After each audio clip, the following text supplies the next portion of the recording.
Salam, mən Gülnur Hüseynli, Dövlət Proqramı qaliblərindən biriyəm. Hal-hazırda İngiltərənin London şəhərində University College London Universitetində maliyyə ixtisası üzrə magistratura təhsil alıram. Sport menecmentə daxil olan ixtisaslar Canary Wharf kampusunda keçirilir. Kampus One Canary Square Business Center'ında yerləşir.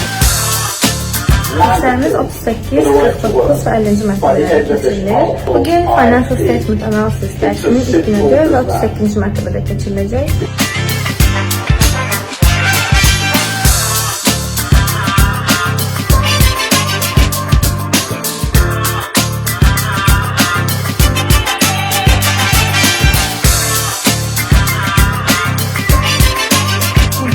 Sayta vasitəsilə dərslərimizin materiallarına daxil ola bilirik.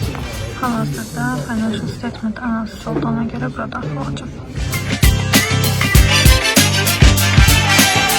Və lecture 1 üçün lazım olan bütün oxuma materialları bura artıq yerləşdirilir.